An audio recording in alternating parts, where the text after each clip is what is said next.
My son Leo whispered 3 words that froze the blood in my veins. Dad, don't react. We were sitting on a park bench in Seattle under a sky that looked like bruised iron. I was setting up a chessboard, pretending to be just another retiree killing time while waiting for his kid. Leo was supposed to be on the slide, but he had come back and was standing unnaturally close to my knee. His small hand gripped my sleeve so hard his knuckles were white. I looked at his face. He was 8 years old, but in that moment, he looked 50. His eyes were darting toward the parking lot, where a black SUV with tinted windows was idling. I started to look up, but Leo squeezed my arm again. Just look at my ankle, Dad. Please, pretend you are tying my shoe. I lowered myself to one knee on the damp concrete. My joints popped, a sound that usually made Leo giggle, but today he was silent as a statue. I rolled up the cuff of his jeans. I expected a bruise. I expected a scrape from a playground fall. What I saw made my vision blur with a red-hot rage I had not felt since my days in the field 20 years ago. Clamped around my son's thin ankle was a thick, black box. It was not a standard GPS tracker you buy online to keep track of a wandering toddler. It was military-grade hardware. It dug into his skin, leaving a raw red ring where the plastic met the flesh. A small red LED light blinked rhythmically, like a heartbeat of a machine that had no soul. This is a containment unit, I thought, my mind automatically shifting from father mode to analyst mode. This is what they put on felons. This is what they put on animals. Leo leaned down, his voice trembling so much I could barely hear him over the wind. Grandpa said if I go more than 500 yards from his house or his school, it shocks me. He said you are too poor to keep me safe, so he has to do it. He calls it the leash. I felt a bile rise in my throat. Gerald Croft. My father-in-law, the billionaire tech mogul who believed he owned this city, the courts, and my son. He had threatened to take Leo 1,000 times since my wife died. But this was a declaration of war. I reached out to touch the device, my fingers brushing the cold plastic. Suddenly, the black box vibrated violently against Leo's bone. He flinched, biting his lip to keep from crying out. A tinny, distorted voice crackled from a speaker embedded in the device. It was Gerald. I could hear the smirk in his voice. Playtime is over, old man. You have exactly 30 minutes to return my property to the manor. If you are late, I switch from vibration to voltage.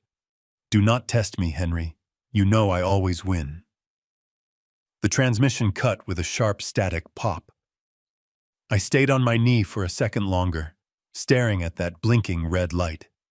My first instinct was to rip it off with my bare hands, to smash it into the pavement until it was dust. But I knew, Gerald, if I tampered with it, it would trigger a fail-safe. It would hurt Leo.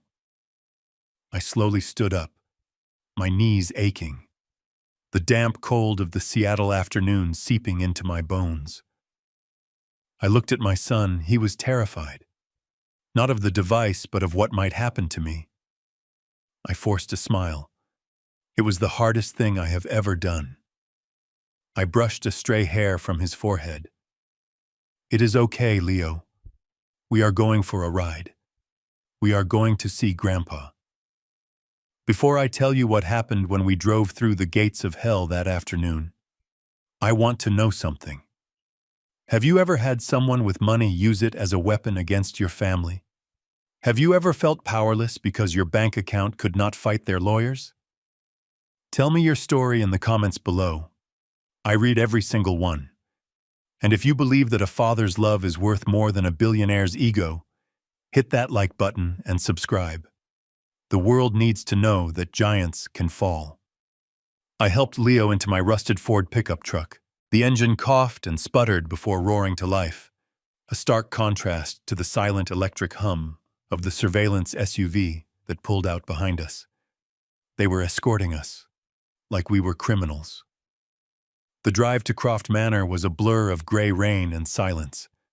My hands gripped the steering wheel so tight, the leather cracked under my palms. I looked at Leo in the rearview mirror. He was sitting with his leg extended, trying to keep the heavy device from rubbing against his skin. Every time the truck hit a pothole, he winced. We arrived at the gates of the Croft estate just as the sun was setting behind the storm clouds. The iron gates were 12 feet tall, topped with gold spikes that looked less like decoration and more like warnings.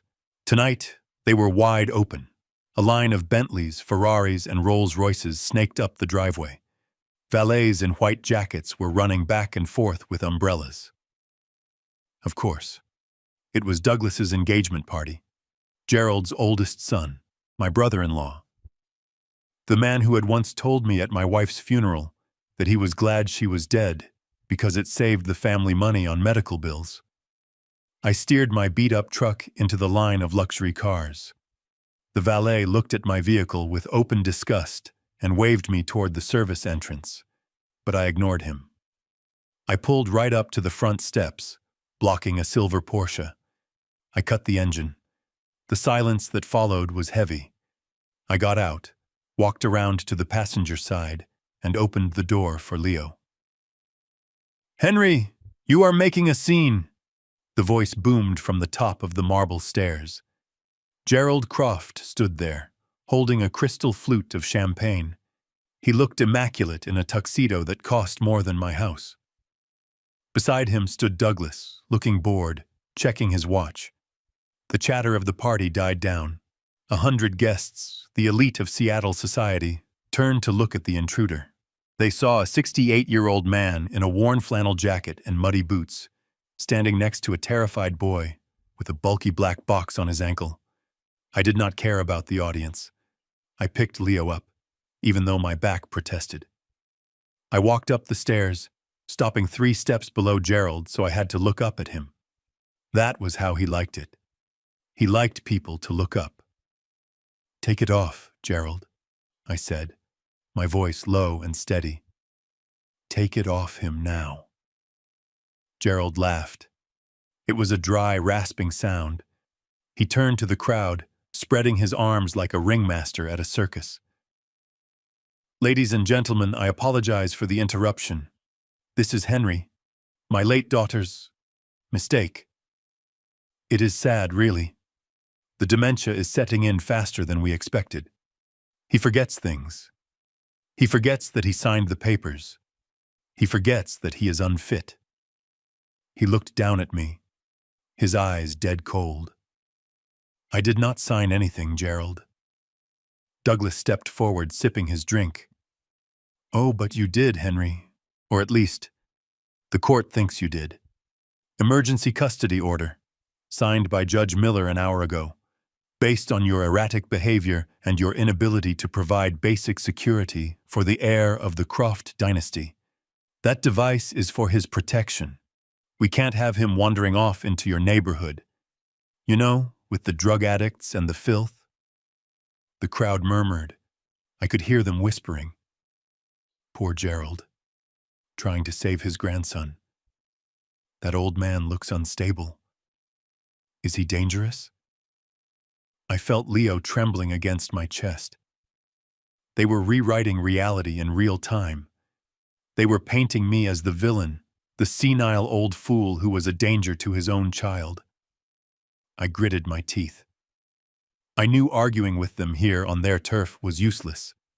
They had the microphone. They had the audience. "I am taking my son home," I said, turning to leave. That was when the world turned white. Leo screamed. It was a high, piercing shriek that shattered the polite atmosphere of the party. His body convulsed in my arms, his muscles seizing up. I almost dropped him, but I fell to my knees, cradling him against the cold stone of the stairs. The smell of ozone filled the air. "Oops," Gerald said. He was holding his phone, tapping the screen casually. My finger slipped. That was a level 3 shock. It goes up to 10. "You see, Henry, the device has a geofence.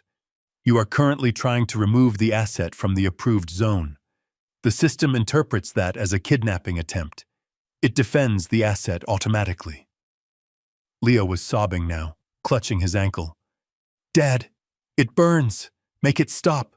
Please make it stop. I looked up at Gerald. For a split second, the mask slipped. I let him see the eyes of the man I used to be. The man who hunted warlords in the jungles of South America. The man who could disassemble a weapon in the dark.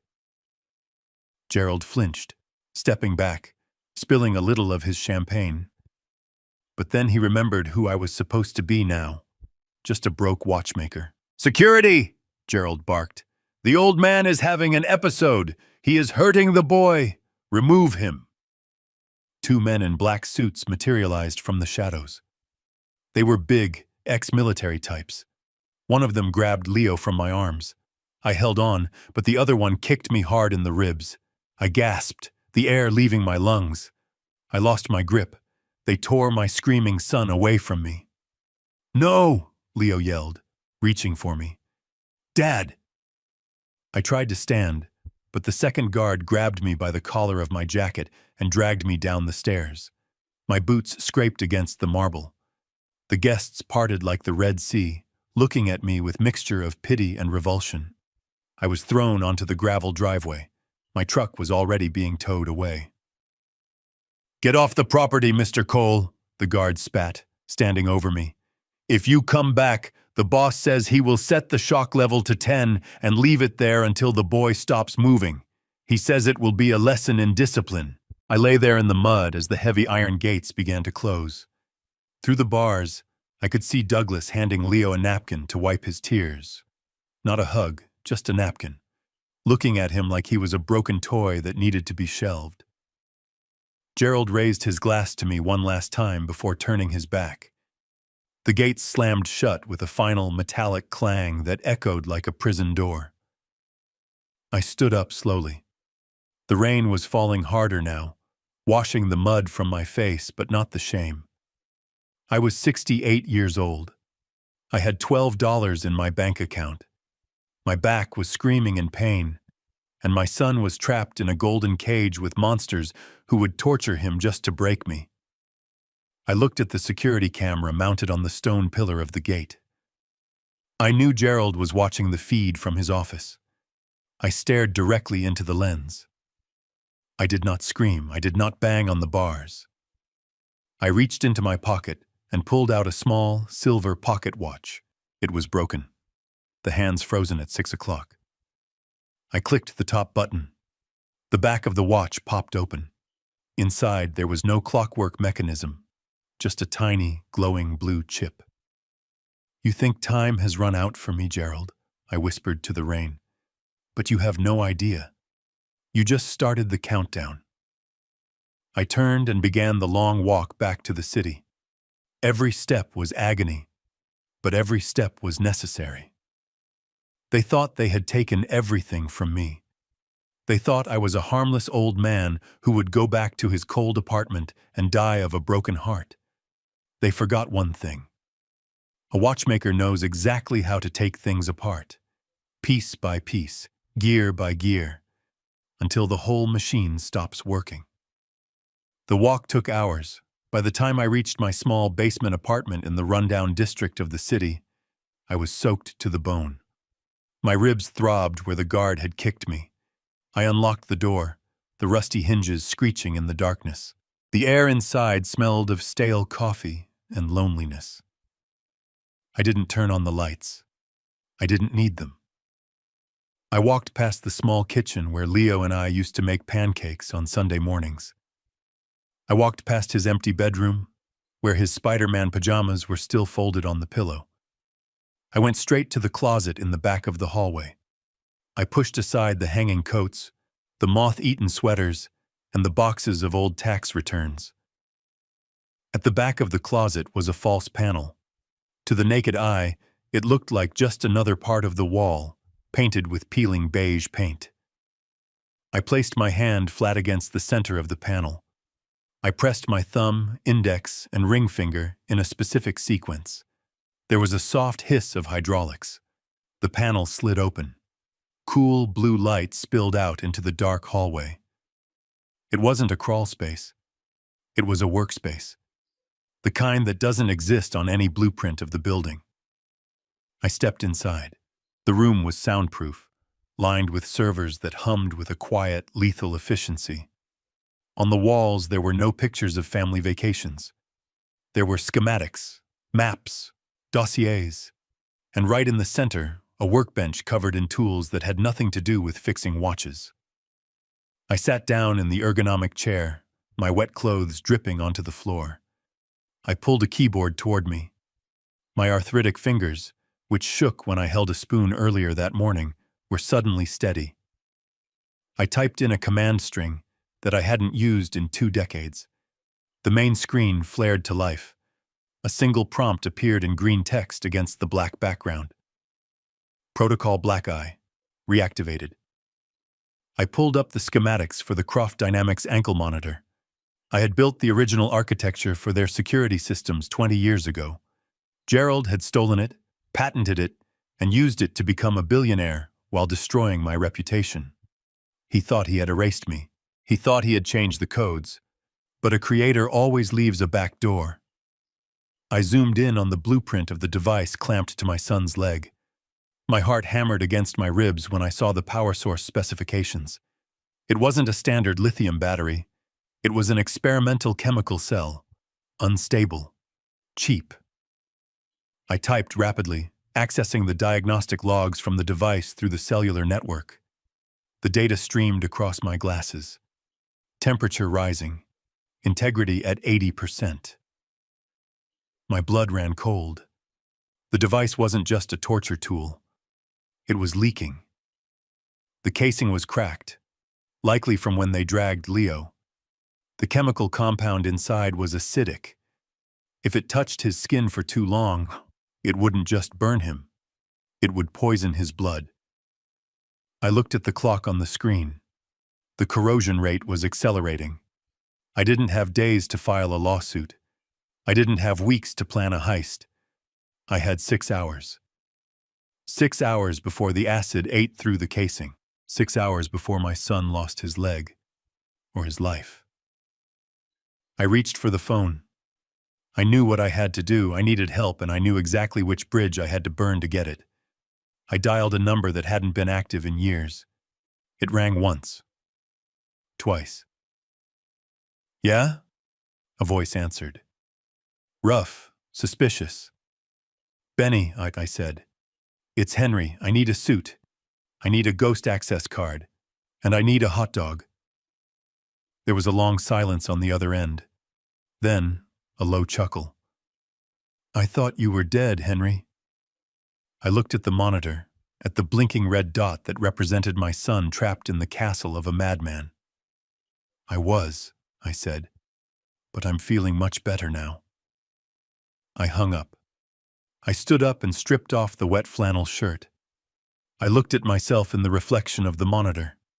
The scars on my chest, faded and white, mapped a history of violence I had tried to forget. I wasn't just a father anymore. I was the weapon that was going to dismantle the Croft Empire.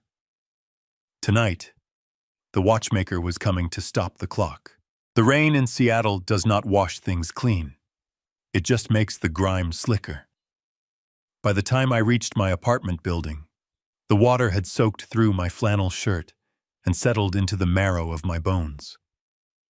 My ribs throbbed where the security guard had kicked me, a dull and rhythmic ache that matched the pounding of my heart. I walked up the 3 flights of stairs to Unit 4B. The hallway smelled of boiled cabbage and damp carpet. This was the life everyone thought I deserved. The poor widower, the failed watchmaker, the man who had lost everything. I unlocked the door and stepped into the darkness. The silence of the apartment was heavy. Usually, this was the time of day when Leo would be asking for a snack or dragging his toy cars across the floor. Now, the silence was a physical weight. I locked the door behind me. I threw the deadbolt. Then I engaged the chain. Finally, I wedged a heavy wooden chair under the handle. It was a habit from a lifetime ago, a muscle memory that had been dormant for 8 years but had never truly faded. I did not turn on the lights. I did not need them. I knew every creak of the floorboards. I walked to the bathroom and splashed cold water on my face. In the mirror, illuminated only by the street lamp outside, I looked at the old man staring back at me. Gray hair, deep lines carved by grief, eyes that had seen too much. Gerald Croft saw a victim in this reflection. He saw a man broken by poverty and age. He was wrong. He was looking at a disguise. I dried my face with a rough towel. The trembling in my hands stopped. The hunch in my shoulders straightened. I took a deep breath, inhaling the scent of the dusty apartment, and exhaled the persona of Henry the watchmaker. That man was gone. He had died on the steps of Croft Manor when they put a shock collar on his son. I walked into the second bedroom. It was set up as my workshop. Tiny gears, springs, and magnifying glasses were scattered across a workbench. To the landlord, this was where I fixed cheap watches to pay the rent. To anyone else, it was a hobby. I sat down at the bench. I picked up a specific screwdriver, a small torque tool with a red handle. I wasn't going to fix a watch. I reached under the heavy oak desk and found a small, almost invisible groove in the wood. I inserted the screwdriver and twisted it counterclockwise 3 times. There was a mechanical click, soft but distinct. The back panel of the closet behind me popped open an inch. It was not a magical door. It was simple engineering. A false wall I had built myself, insulated with lead to block thermal scans and lined with soundproofing foam. I pushed the rack of old coats aside and squeezed into the narrow space. The air inside was cool and smelled of ozone and heated metal. I flipped a switch. A single strip of white LED light flickered on overhead, illuminating my real life. This was not a closet. It was a command center. It was cramped, barely 6 feet wide, but it held the remnants of a career that the government had erased. Stacked on metal shelves were hard drives, signal jammers, and surveillance equipment that, while outdated by modern standards, was more reliable than anything you could buy in a store today. In the center sat a computer tower that looked like a piece of junk from the outside, but inside I knew it housed a processor capable of cracking military encryption if you gave it enough time. I sat in the chair, my wet clothes sticking to my skin. I didn't feel the cold anymore. I felt the heat of focus. I pressed the power button. The hum of the cooling fans filled the small space, a sound that felt like coming home. The screen flared to life, casting a green glow over my face. I didn't have to guess the password. My fingers flew across the mechanical keyboard, typing a sequence of characters that was burned into my brain. Access granted. Welcome back, Ghost. The screen displayed a file directory that hadn't been modified in almost a decade. I navigated through the folders until I found it. Project Black Eye, 1998. My magnum opus. The source code I had written for a private defense contractor before Gerald Croft stole it, rebranded it, and used it to build his empire. He called it the Croft Guardian System. I called it what it was. A cage. I opened the schematics. The blueprints for the ankle monitor Leo was wearing appeared on the screen. I studied them, my eyes scanning the circuit logic.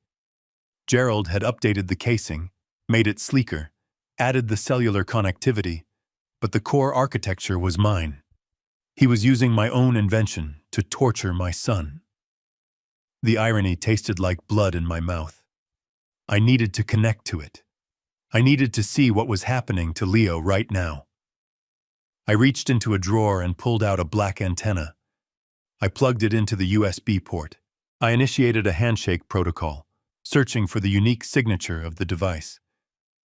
Searching. Searching. Signal acquired. A map of Seattle appeared on the screen. A red dot pulsed at the location of Croft Manor. I zoomed in. The telemetry data started scrolling down the side of the screen. Heart rate, 110 beats per minute. High for a resting child. He was scared. Body temperature, normal. Device battery level, 98%. I was about to try a remote shutdown command when a warning line flashed in yellow text near the bottom of the data stream. Alert. Power cell integrity compromised. I froze. I typed a query command to isolate the battery diagnostics. The data expanded. The battery wasn't just draining, it was unstable. The impact of the device being dragged, or maybe a defect in the manufacturing, had caused a microfracture in the casing of the power cell. It was leaking lithium hexafluorophosphate. I knew exactly what that chemical did. It didn't just burn. It reacted with moisture on the skin to create hydrofluoric acid. It was slow-acting. At first, it would just feel like an itch. Then a heat. Then it would begin to eat through the tissue, down to the bone, poisoning the bloodstream as it went. I checked the rate of the leak. It was microscopic right now, but as the battery heated up from the GPS pinging, the pressure would build. The crack would widen. I did the math in my head. I didn't need a calculator. Based on the current voltage and the size of the fracture, the acid would breach the containment seal and make full contact with Leo's skin in approximately 6 hours. 6 hours. My breath hitched in my chest. This wasn't just about custody anymore. This wasn't about humiliation. This was a death sentence. If I didn't get that thing off his leg tonight, Leo wouldn't just be traumatized. He could lose his foot. He could go into toxic shock. I stared at the screen, my hands hovering over the keyboard. I could try to hack the release mechanism remotely. I started typing the unlock sequence. Access denied. Physical override required. Gerald had installed a fail-safe. Of course he had. The device could only be unlocked physically with a master key or a biometric scan from an authorized administrator. If I tried to force it via code, the anti-tamper protocol would trigger. It would shock Leo again. And worse, the voltage spike would accelerate the battery leak. I slammed my fist onto the desk. The pain in my hand grounded me. Panic was useless. Panic was for amateurs. I needed a plan. I needed equipment. And I needed to get into that manor, past a private security team that was armed to the teeth, and perform a delicate extraction on a bomb that was strapped to my son's leg. I stood up and turned to the metal cabinet in the corner of the room. It was locked with a heavy padlock. I didn't use a key. I picked up a paperclip from the desk, bent it, and popped the lock in 3 seconds. I swung the doors open. Inside, there were no guns. I had sold them years ago to pay for Leo's medical bills when he had pneumonia. But there were other things, tools of the trade that didn't rely on bullets. I picked up a pair of night vision goggles, old, bulky, but functional. I grabbed a signal jammer the size of a cigarette pack. I took a small, pristine pouch of surgical tools, scalpels, forceps, and microcutters. I ran my thumb over the edge of the scalpel. It was sharp enough to split a hair. Finally, I reached to the back of the shelf and pulled out a suit. It was a black waiter's uniform. I had kept it from an undercover job I did at a diplomatic gala 15 years ago. It smelled of mothballs. I held it up. It would be tight, but it would fit. I stripped off my wet clothes, leaving them in a pile on the floor. I dressed in the darkness of the secret room. The black trousers, the white shirt, the black vest. I tied the bow tie with efficient movements. I looked at myself in the reflection of the monitor again. Henry the watchmaker was gone. The ghost was back. I checked the time on the screen. 5 hours and 45 minutes left. Every second I wasted standing here was a second the acid was getting closer to my son's skin. But I couldn't do this alone. I was one man against a fortress. I needed eyes on the outside. I needed someone who knew the legal loopholes just in case I survived the night. I needed someone who hated the system as much as I did. I looked at the old rotary phone sitting on the shelf. It was a burner line, untraceable. I hadn't lifted that receiver in 5 years. The last time I spoke to him, he told me to rot in hell. He told me my conscience was a liability. I picked up the handset. The dial tone hummed in my ear. It sounded like an invitation to chaos. I dialed the number. I remembered it like I remembered my own Social Security number. 7 digits. It rang once, twice, 3 times. I was about to hang up thinking he had changed his number or was dead in a ditch somewhere. Then there was a click. Yeah? The voice was raspy, sounding like it had been gargling gravel and whiskey. Who is this? I didn't introduce myself. I didn't say hello. I spoke in the code we used to use when the world was burning down around us. The watch is broken, Benny. There was a long silence on the other end. I could hear the background noise of a busy street, maybe a siren wailing in the distance. Henry? Benny's voice dropped an octave. You have been a ghost for a long time. Why are you haunting me now? I have a job, I said, my eyes fixed on the red dot pulsing on the screen. It is not for money. It is for blood. I'm listening, Benny said. I need a way into the Croft Gala, and I need to know if you still have that bypass card for the city power grid. You are crazy, Benny whispered, but I could hear the excitement creeping into his voice. That is suicide. Gerald Croft has enough security to invade a small country. I don't care, I said. He has my son, and he put a time bomb on his leg. The line went quiet again. Then I heard the sound of a lighter flicking and a deep inhale. Meet me at the hot dog stand on 4th and Pike in 20 minutes, Benny said. And Henry? Yeah? Bring your tools. We are going to need them. I hung up the phone. I grabbed the bag of equipment and slung it over my shoulder. I turned off the monitor, plunging the room back into darkness. I didn't look back at the empty apartment. There was nothing there for me anymore. My life, my real life, was waiting for me out in the rain, strapped to the ankle of an 8-year-old boy. I climbed out of the secret room, pushed the false panel shut, and walked out the front door. I didn't lock it this time. If I didn't come back tonight, it wouldn't matter who got in, and if I did come back, the world would be a very different place. I walked out into the storm, and for the first time in years, the thunder sounded like applause. The intersection of 4th and Pike in downtown Seattle is where dreams go to die, usually around midnight. The neon signs reflected on the wet pavement, creating a kaleidoscope of red and blue that did nothing to warm the air. I pulled my collar up against the relentless drizzle. My bag of tools felt heavy against my hip, a constant reminder of the war I was walking toward. I scanned the street. Most of the commuters were gone, replaced by the night shift workers and the lost souls looking for shelter. And there, on the corner, under a yellow and white striped umbrella that had seen better days, was the only man in this city I trusted with my life. Benny. 10 years ago, Benjamin Saul was the sharpest defense attorney in Washington state. He could talk a jury into believing the sky was green if it meant getting his client off the hook. He wore $3,000 suits and drove a Jaguar. Now, he was wearing a grease-stained apron and flipping hot dogs for tourists and drunks.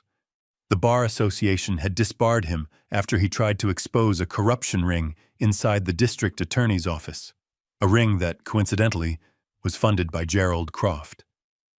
Gerald had crushed Benny just like he crushed me. He took his license, his reputation, and his livelihood. But he couldn't take his brain. I approached the stand. The smell of grilled onions and cheap meat cut through the damp air. Benny was scraping down the griddle, his back to me. He looked older. His hair was thinning, and his shoulders were slumped.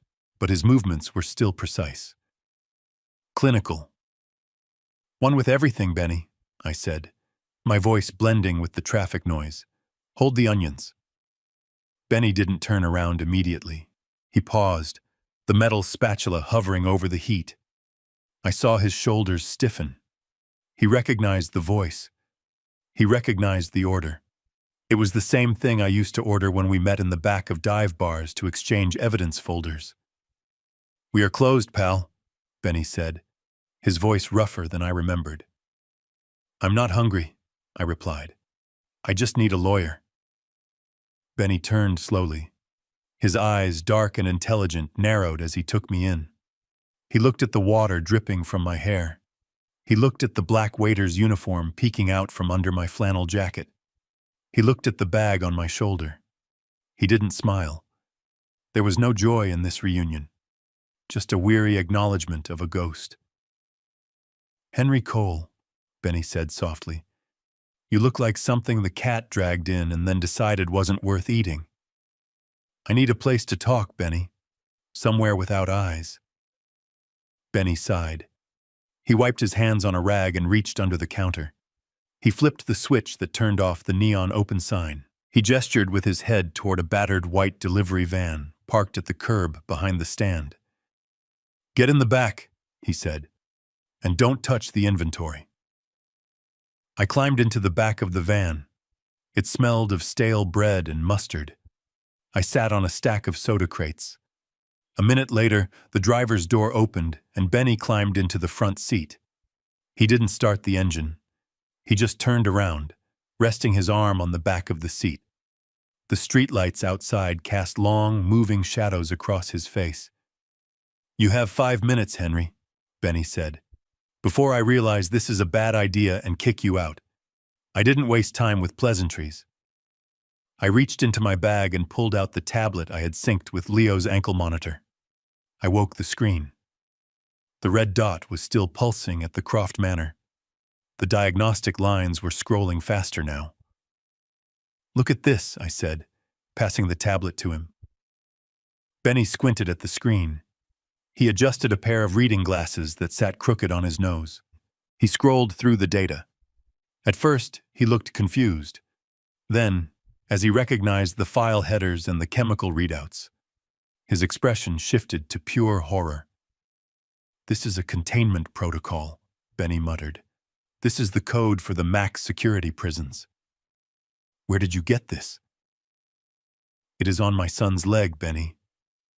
Benny looked up at me, his mouth slightly open. He knew Leo. He had held Leo when he was a baby, back before the world fell apart. "Gerald put a prisoner tag on an 8-year-old? Benny asked, his voice rising in disbelief. "It gets worse," I said. "Scroll down to line 42, the power cell diagnostics." Benny looked back at the screen. He read the line. He read it again. He tapped the screen, expanding the chemical breakdown. His face went pale in the dim light. He knew chemistry. You don't defend meth cooks for 10 years without learning a thing or two about volatile compounds. "Lithium hexafluorophosphate," Benny whispered. "Ruptured casing. Leakage rate is 0.02 milliliters per minute." He did the math. I saw the realization hit him like a physical blow. He looked at me, and for the first time, I saw genuine fear in his eyes. "Henry, this isn't a tracker. This is an acid bath waiting to happen. If that electrolyte touches the moisture on his skin, it will create hydrofluoric acid. It eats calcium. It seeks bone." I nodded. I tried to keep my voice steady, but it cracked. "I have less than 6 hours before the casing fails completely. The heat from the GPS pinging is accelerating the pressure. If I don't get it off him tonight, he loses his foot. Maybe more." Benny handed the tablet back to me as if it were radioactive. He ran a hand over his face, rubbing his eyes tiredly. "Call the police, Henry. Call the FBI. This is reckless endangerment. This is assault with a deadly weapon." I laughed, a harsh, bitter sound. "And tell them what?" That the crazy old man who lost custody today claims the billionaire philanthropist is poisoning his grandson. By the time they get a warrant, by the time they get past Gerald's lawyers, the sun will be up. And Leo will be in the emergency room.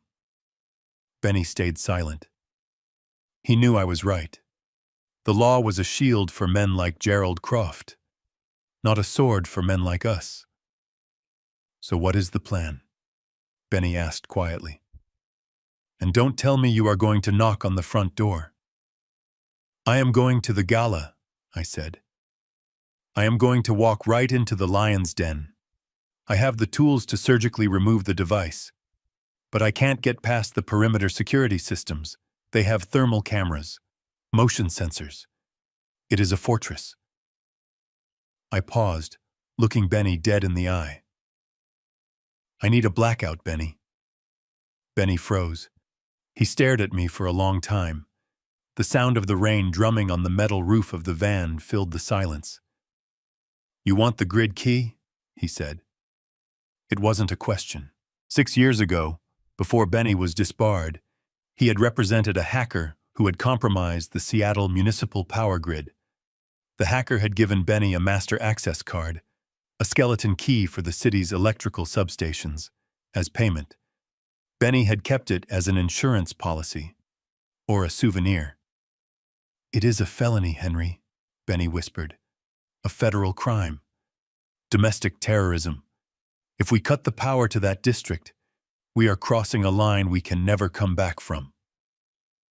I leaned forward. The darkness in the van felt suffocating. They crossed the line when they put a bomb on my son, I said. I don't care about the law anymore, Benny. I care about the boy. You remember him.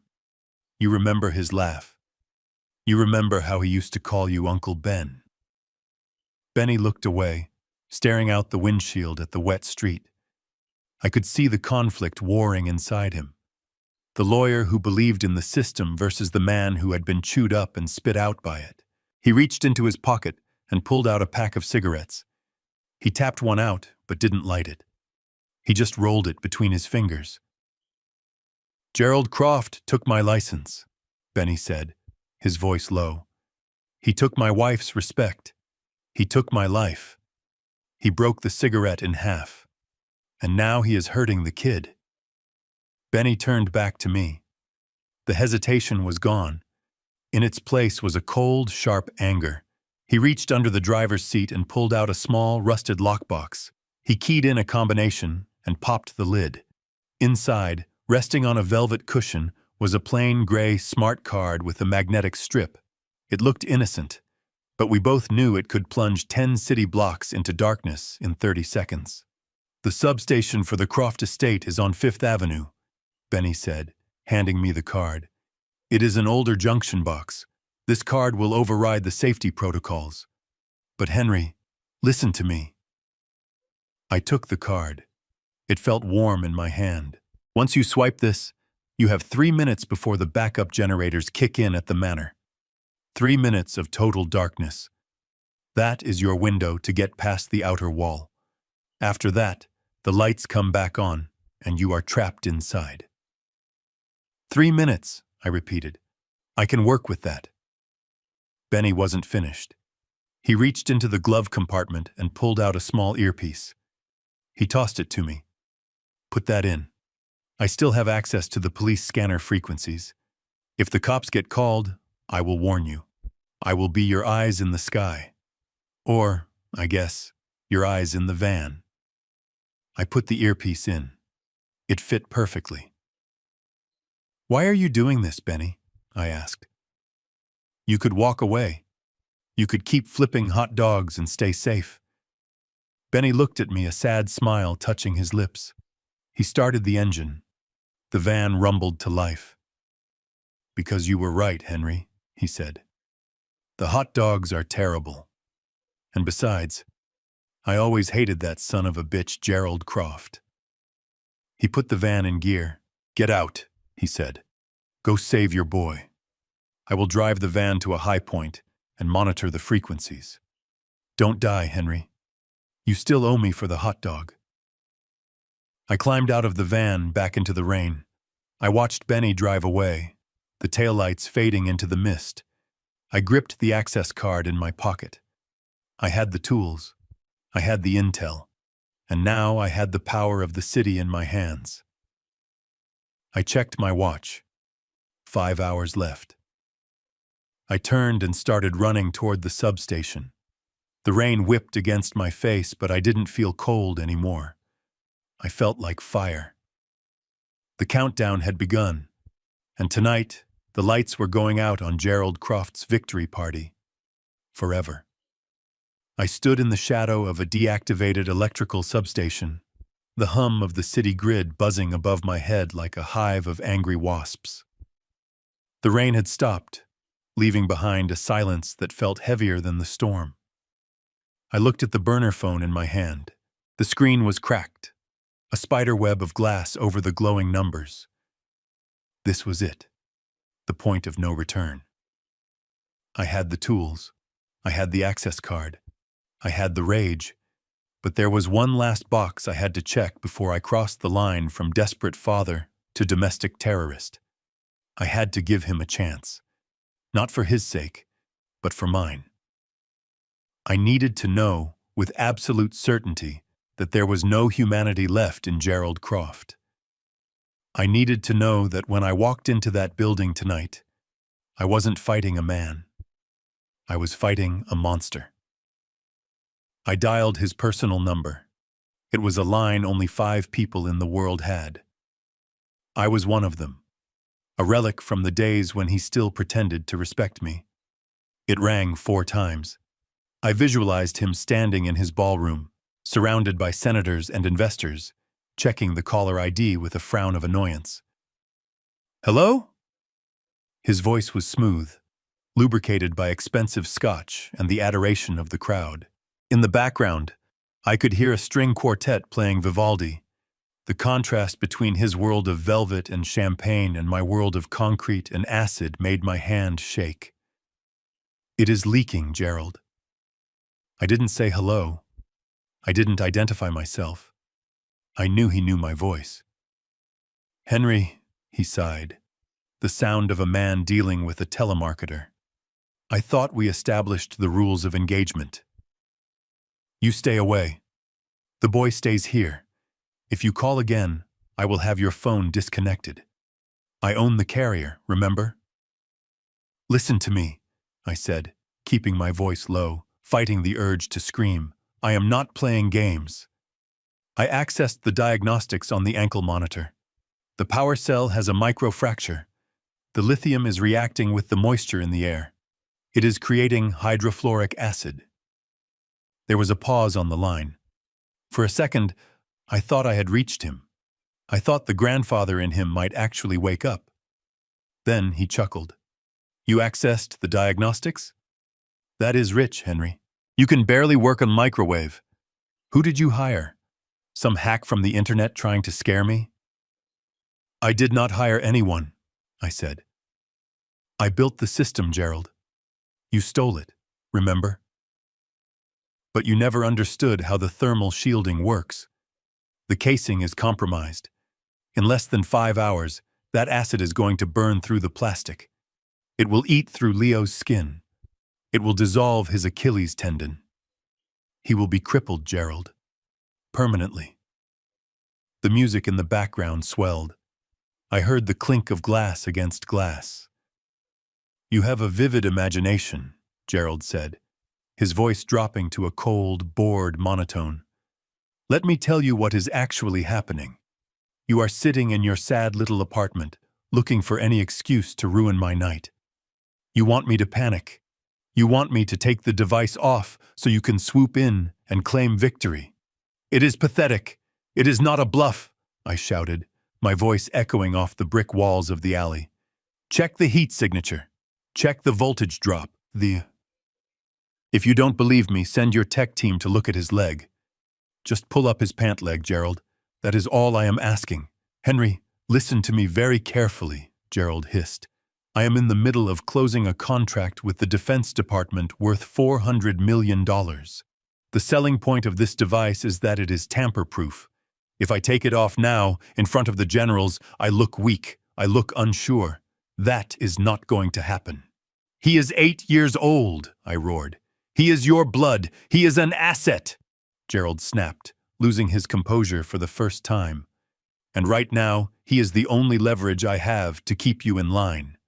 The device stays on until the papers are signed tomorrow morning. If his leg gets a little red, we have doctors. We have plastic surgeons.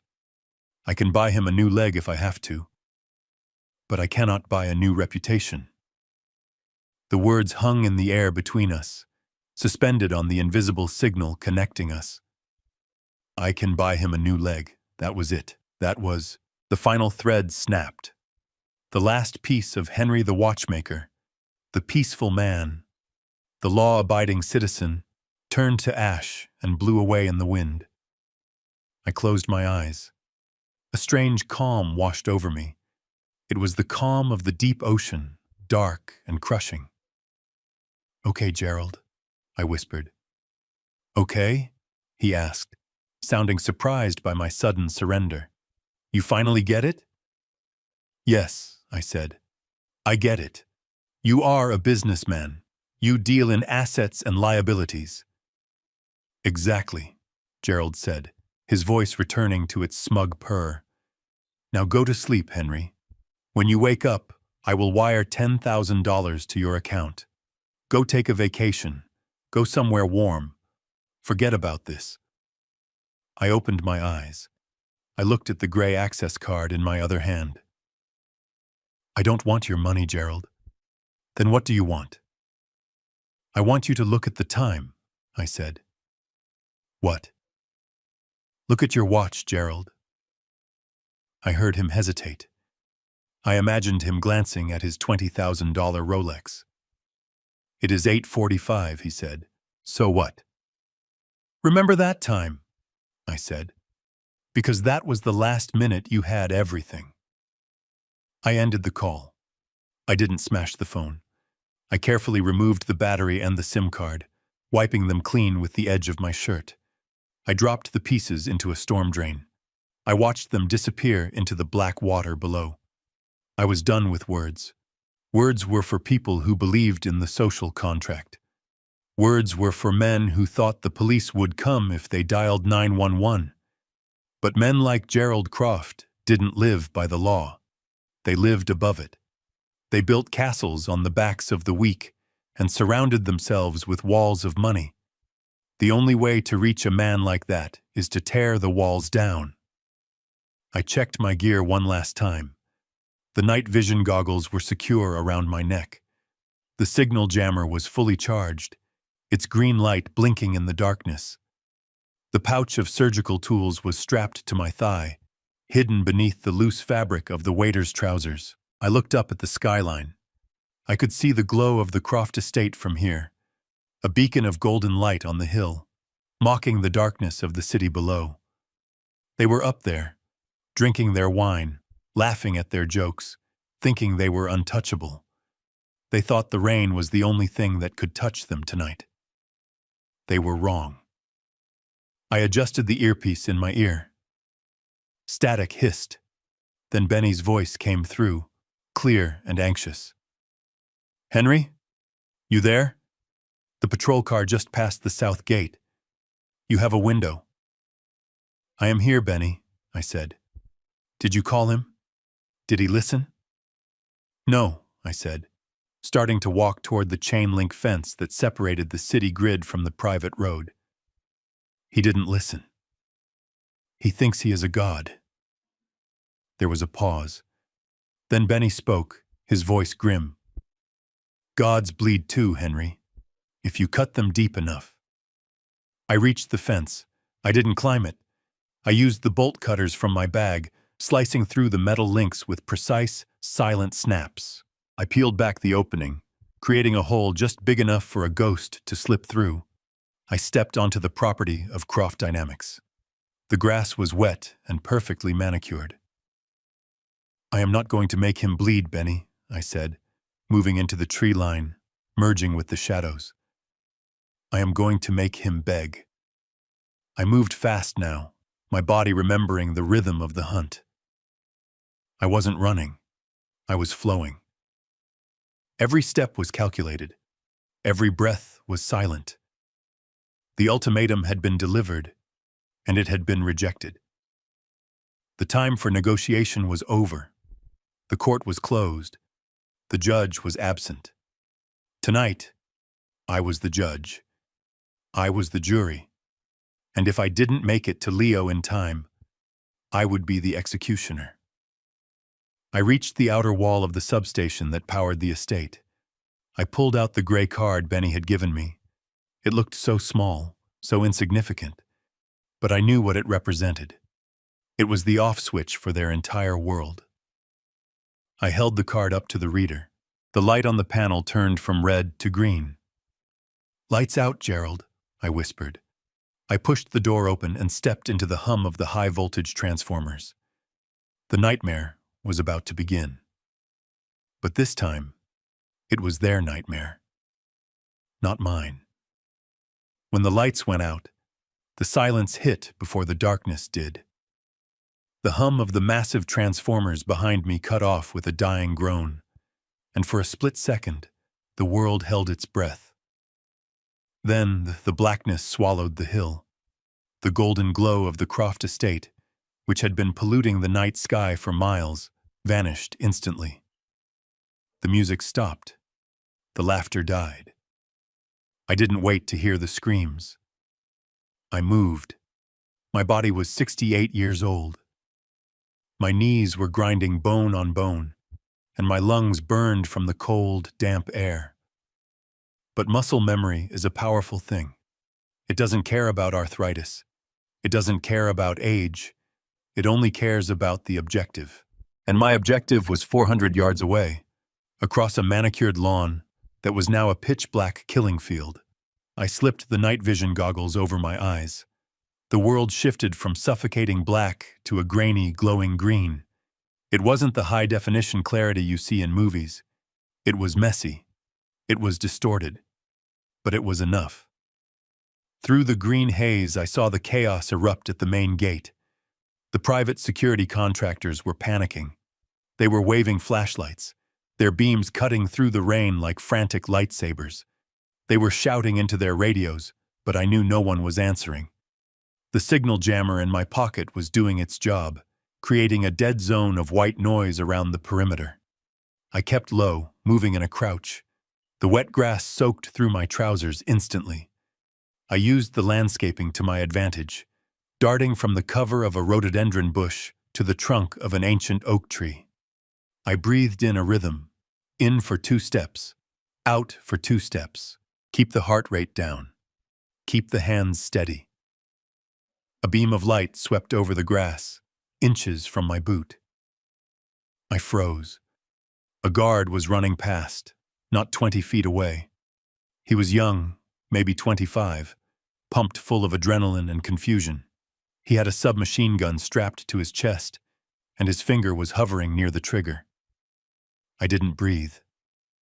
I became part of the tree bark.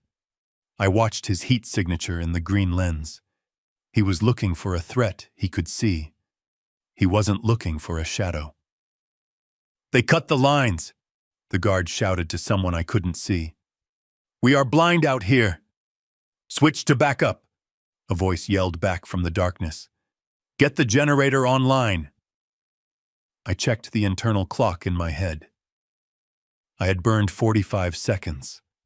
The backup generators for a place like this were industrial grade. They would have a delay of maybe 3 minutes before they fully kicked in and restored power to the floodlights. 3 minutes to cross open ground. 3 minutes to breach a fortress. I pushed off the tree and ran.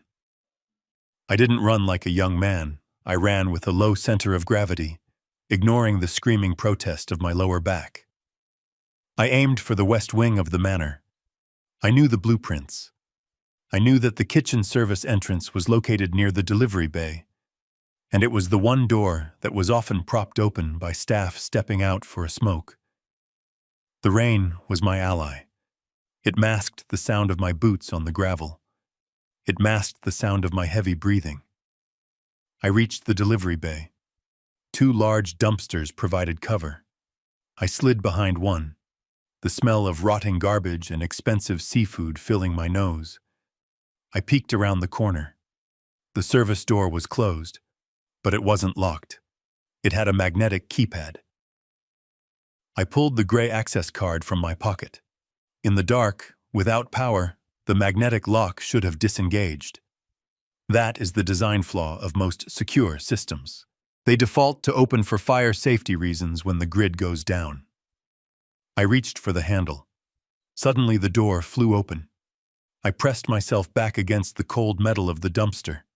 A man in a white chef's jacket stumbled out into the rain, holding a lighter. He was cursing loudly in French. He didn't see me. He was too busy trying to light a cigarette with trembling hands. I had a choice. I could take him out. A sleeper hold. Quick. Quiet. But then I would have a body to hide.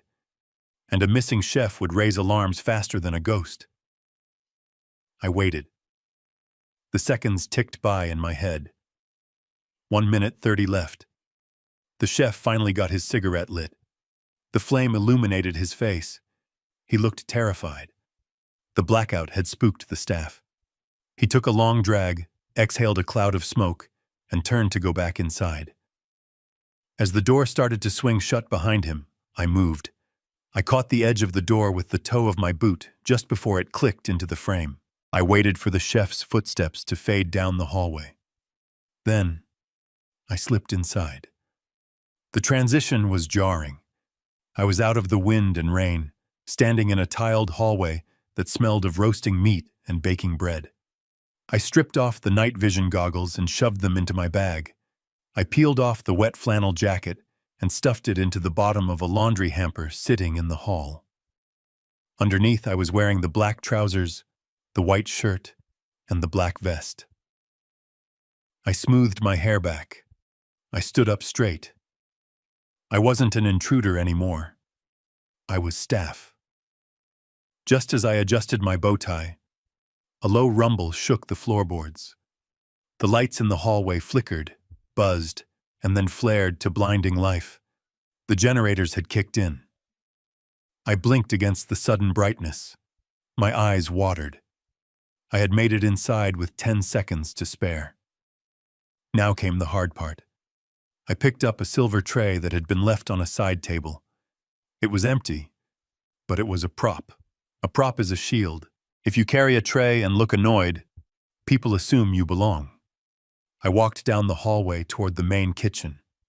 The noise hit me first. It was pandemonium.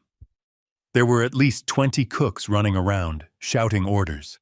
The blackout had interrupted the dinner service for the most important night of Gerald Croft's year. Soufflés had collapsed. Sauces had broken. Panic was the main course. I stepped into the kitchen. It was a cavernous room of stainless steel and steam. "Where is the reserve champagne?" a voice bellowed. A large man in a tall white hat, the head chef, was screaming at a terrified busboy. The busboy was stammering, looking ready to cry. I didn't hesitate. I walked right through the middle of the room. I walked with purpose. I kept my eyes on the swinging doors at the far end that led to the ballroom. "You!" the chef barked. I stopped. I didn't turn around fast. That would look guilty. I turned slowly, balancing the tray on one hand. I looked at him with the weary expression of a man who is underpaid and overworked. "Me, chef?" I asked. "Grab a case of Dom Perignon from the cellar and get it to the VIP room. The lights going out has made the investors nervous. We need to get them drunk before they start checking their stock portfolios." "Yes, chef," I said. "Right away." He turned back to his sauce. I let out a breath I didn't know I was holding. I was invisible. I was a servant. To men like the chef and to men like Gerald, I was just a pair of hands. I wasn't a threat. I pushed through the swinging doors and entered the service corridors of the main house. The atmosphere here was different. The kitchen was chaotic, but this was tense. Security guards were stationed at every intersection. They were speaking into their earpieces, their hands resting on their holsters. "Perimeter breach confirmed," I heard one of them say as I walked past, keeping my head down. "Someone cut the fence at Sector 4. "We have a runner?" the other guard asked. "Unknown. Sensors are rebooting. Keep eyes on the guests." I walked past them. My heart was hammering against my ribs so hard I thought they could hear it.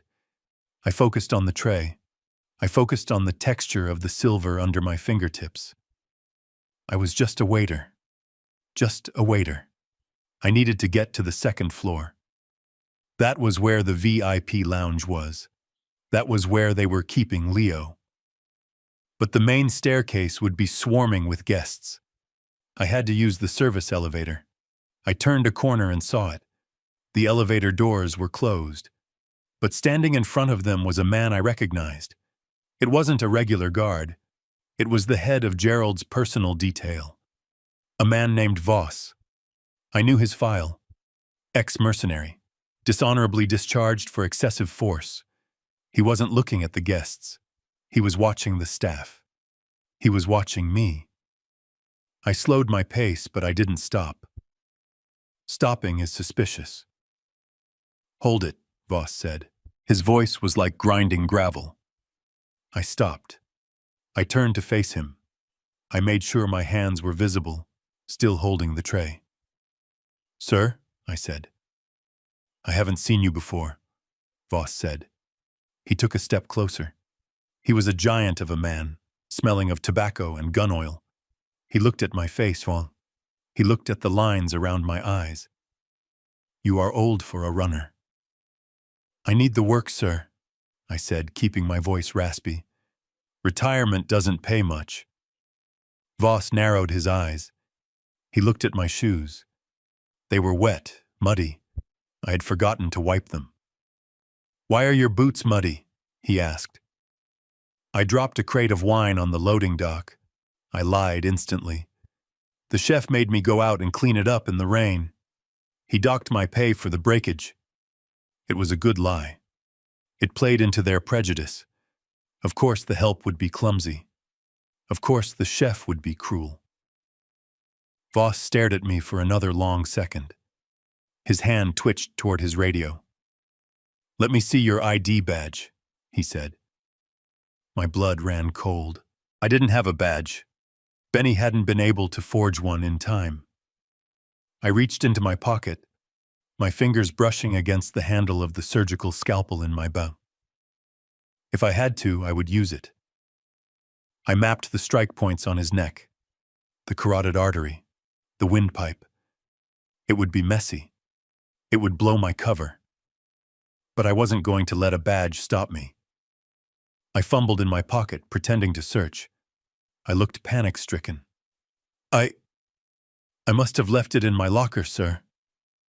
"Please don't tell the manager. He will fire me. I really need this job." Voss looked at me with pure contempt. He saw a pathetic old man begging for scraps. He saw weakness. And because he was a predator, he lost interest. Predators don't hunt dead things. "Get out of my face," Voss sneered. "Use the stairs.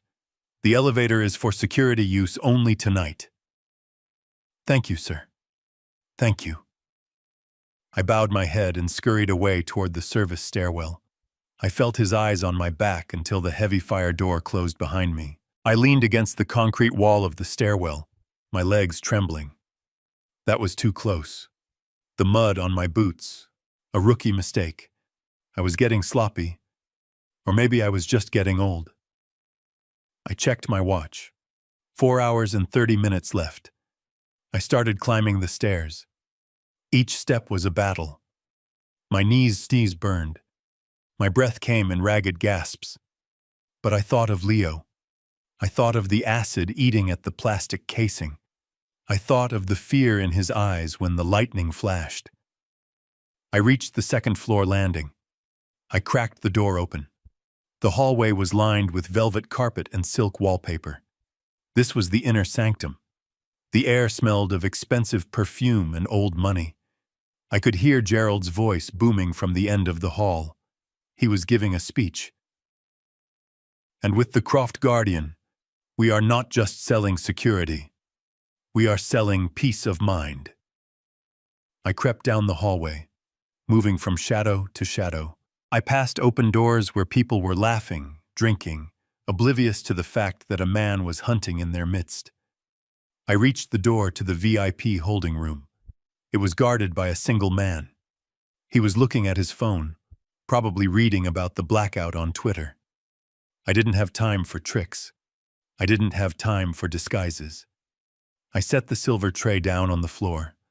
I reached into my bag and pulled out a small syringe. It was a sedative I had mixed myself. Fast-acting. Clean. I walked up to the guard. He looked up, surprised to see a waiter so close. "Can I get you a drink, sir?" I asked. Before he could answer, I moved. I stepped inside his guard, grabbed his wrist, and jammed the needle into the side of his neck.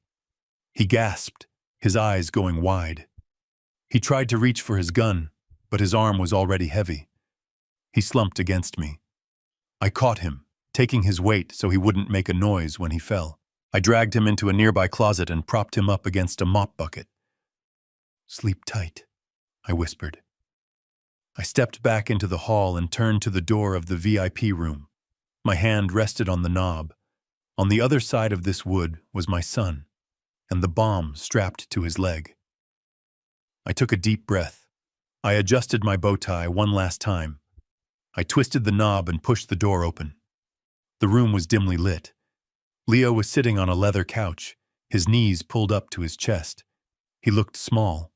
He looked broken. A man in a white coat, the family doctor, was standing over him, holding a syringe of painkillers. "Hold still, boy," the doctor was saying. "This will numb the burn." "Get away from him," I said. The doctor turned. Leo looked up. "Dad?" Leo whispered. The doctor frowned. "Who are you?" "You can't be in here." I locked the door behind me. I slid the deadbolt home. "I am the janitor," I said, walking toward him, the scalpel sliding into my hand. "And I am here to take out the trash." I locked the door to the VIP room from the inside, leaving my son and the unconscious doctor safe for the moment. But safety was an illusion.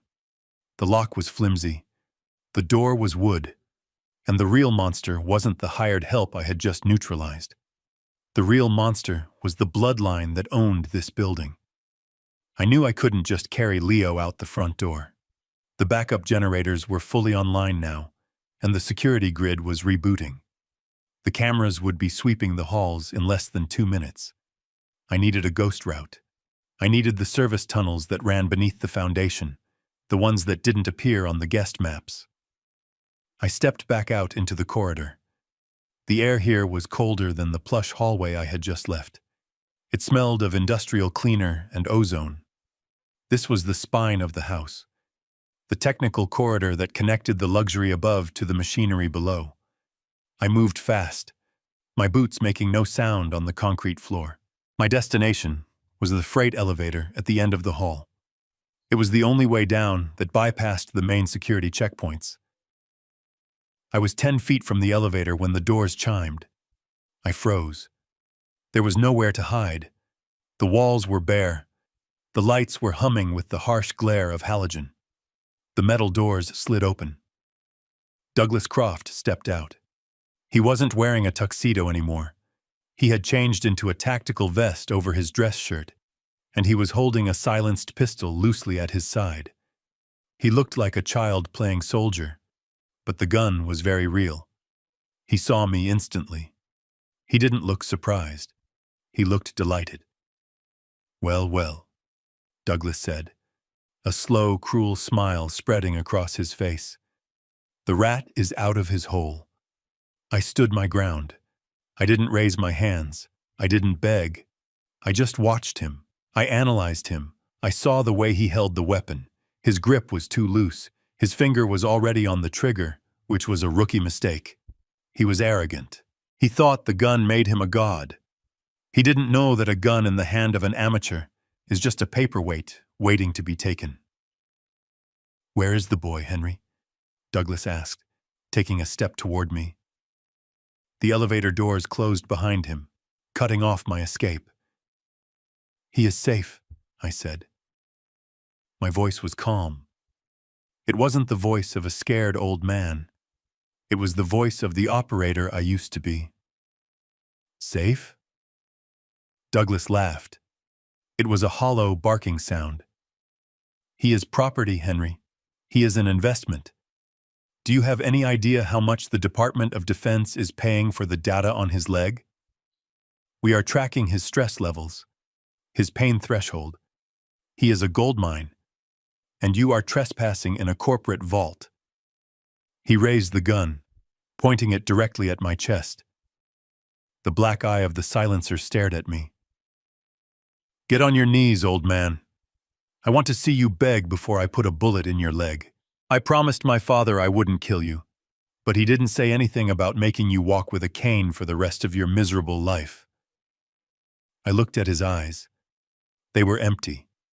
There was no soul there, just greed and a lifetime of being told he was special. He was 35 years old, in the prime of his life, facing a 68-year-old pensioner. He thought the math was on his side. He was wrong. Math isn't about age. Math is about leverage. Math is about speed. I took a slow breath. I relaxed my shoulders. I let my hands hang loose at my sides. You are right, Douglas, I said softly. I am just an old man. I saw his shoulders drop a fraction of an inch. He bought it. He bought the surrender. That was his fatal error. I didn't get on my knees. I exploded forward. The distance between us was 8 feet. I closed it in less than a second. Douglas blinked. His brain couldn't process the speed. He tried to tighten his finger on the trigger, but I was already inside his guard. My left hand swept up, slapping the barrel of the gun to the side. The weapon discharged. The bullet bit into the concrete wall behind me with a sharp crack, missing my ear by inches. I didn't flinch. I didn't hear it. My right hand, rigid as a steel bar, drove into his throat. It wasn't a punch. It was a strike designed to collapse the windpipe. I pulled it back at the last microsecond, just enough to incapacitate, not to kill. I felt the cartilage give way under my palm. Douglas made a wet, choking sound. His eyes went wide with shock. The gun slipped from his fingers and clattered to the floor. He stumbled back, clutching his throat, trying to suck in air that wouldn't come. But I wasn't done. You don't start a fight with a Croft unless you finish it. I grabbed his wrist and twisted it behind his back, applying pressure to the rotator cuff. He screamed, a gargled, high-pitched noise. I spun him around and slammed him face first into the concrete wall. The impact was sickening. His nose crunched against the block. His knees buckled. I kicked his legs out from under him.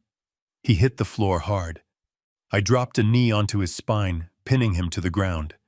The tactical vest he was wearing, the symbol of his fake power, was now just extra weight holding him down.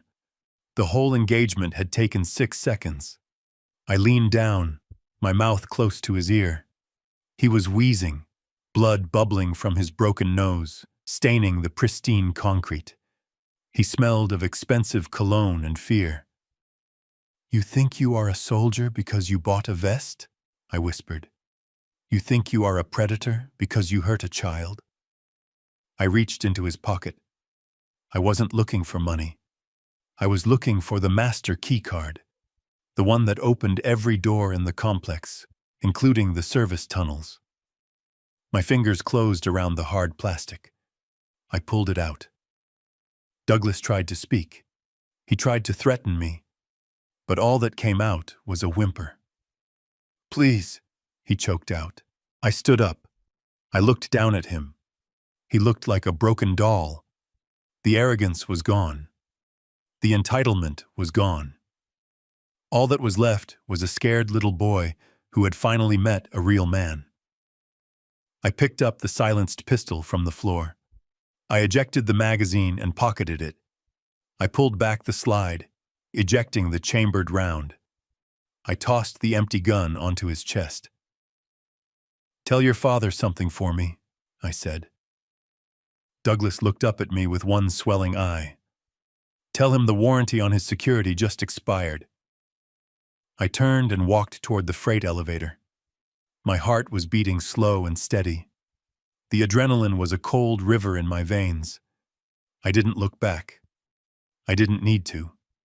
I knew he wasn't getting up. I swiped Douglas's keycard. The elevator doors opened instantly. I stepped inside and pressed the button for the sub-basement. As the doors closed, shutting out the sight of the man writhing on the floor, I checked my watch. 4 hours left. I had the key. I had the route. Now I just had to get back to the VIP room, grab my son, and vanish into the earth before the rest of the army arrived. But as the elevator descended, I felt something shift inside me. The satisfaction of taking Douglas down wasn't enough. It was just an appetizer. The main course was still waiting in the ballroom. Gerald, the man who signed the checks, the man who gave the orders. Douglas was just a symptom. Gerald was the disease. And tonight, I was the cure. The elevator rattled as it went down. I looked at my reflection in the polished metal doors. There was a smear of blood on my white shirt. It wasn't mine. I adjusted my bow tie. I closed my eyes for a second, picturing Leo's face. I pictured the red mark on his ankle. The anger I felt wasn't hot anymore. It was cold. It was absolute. The elevator chimed. The doors opened into the darkness of the service tunnels. I stepped out. "I am coming for you, Leo," I whispered. "And God help anyone else who stands in my way." The scalpel in my hand caught the low light of the VIP room, a sliver of silver that looked out of place against the plush velvet furniture. The family doctor, a man named Vance who had been on the Croft payroll for 20 years, backed away from me until his spine hit the mahogany wet bar. He was holding a syringe of morphine like a shield, his hands shaking so violently the liquid was foaming inside the barrel. I did not run at him. I did not shout. I walked toward him with the heavy, measured steps of a man who has already decided the outcome. "You can't be here," Vance stammered, his eyes darting to the door I had just locked. "Security is on the way." Mr. Croft said. I didn't let him finish the sentence. I didn't care what Mr. Croft said. I cared about the Hippocratic oath this man had shredded the moment he agreed to drug a child instead of treating him. I stepped inside his personal space. I smelled the stale coffee on his breath and the expensive cologne that tried to mask the scent of his own fear. "Drop it," I said. Vance hesitated. He looked at the syringe, then at my scalpel. He was a man of medicine, but he was soft. He had spent his career treating gout for board members and writing prescriptions for bored housewives. He had never seen violence. I had lived in it. He lunged. It was a pathetic, desperate motion. He tried to jam the needle toward my neck. I caught his wrist mid-air. It felt fragile, like dry wood. I applied 3 pounds of pressure to the ulnar nerve. Vance gasped, his fingers springing open involuntarily. The syringe dropped to the carpet, bouncing harmlessly. I didn't break his arm. That would have been loud. Instead, I spun him around and applied a sleeper hold. It is a kindness, really. It restricts the blood flow to the brain just enough to induce unconsciousness without causing permanent damage. Vance struggled for 3 seconds. He clawed at my sleeve, his heels drumming against the cabinet. Then, he went limp, a heavy, dead weight in my arms. I lowered him to the floor, tucking him behind the leather sofa. I checked his pulse. Strong, regular.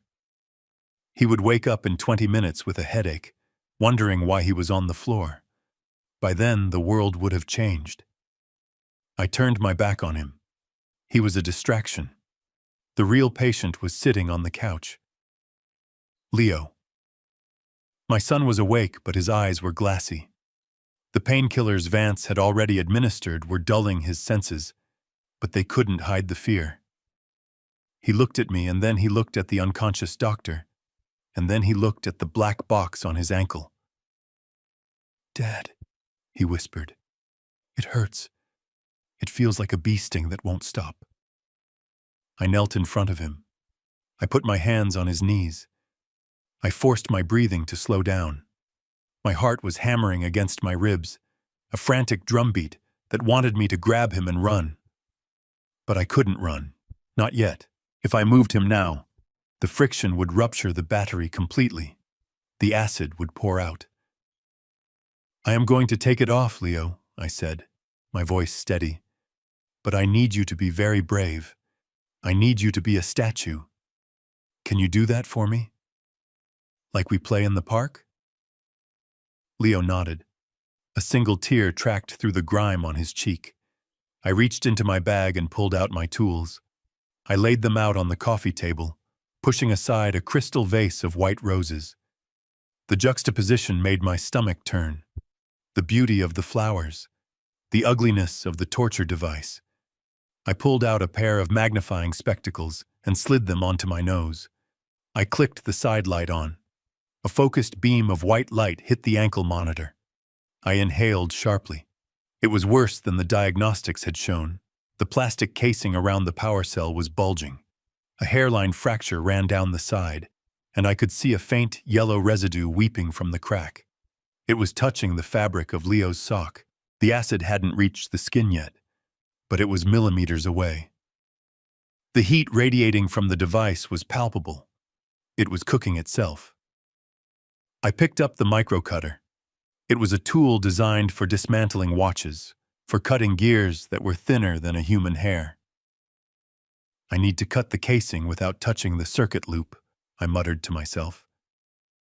Suddenly, a sound boomed from the ceiling speakers. It wasn't an alarm, it was applause.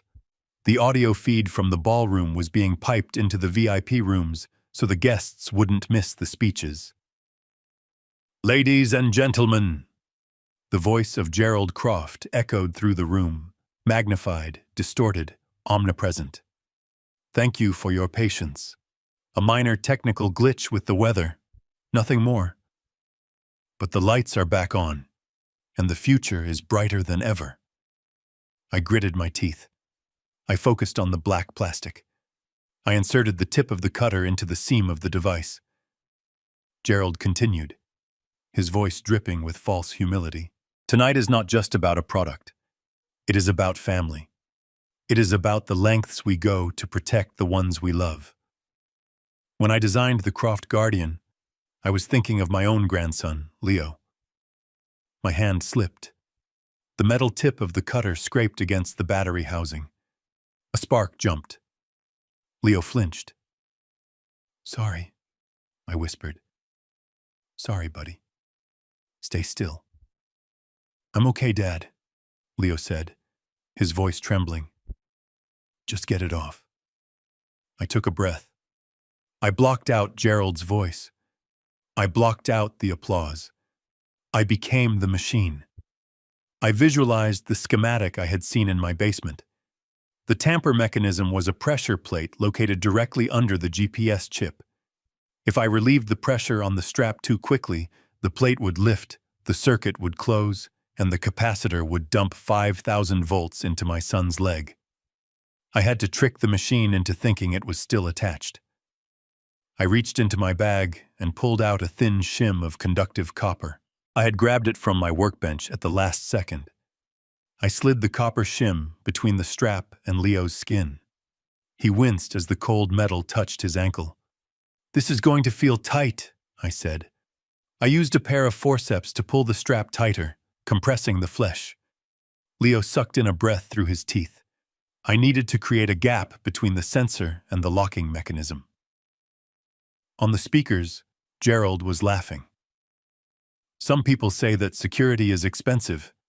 I say, what is the price of innocence? What is the price of knowing your child is safe?" I twisted the cutter. The outer shell of the lock snapped. A piece of black plastic fell onto the white carpet. I could see the wiring now. A nest of red, blue, and yellow filaments. It was a mess. Gerald's engineers had done a sloppy job. They had crammed the components in without shielding. The heat from the battery was melting the insulation on the wires. The red wire, the trigger wire, was bare.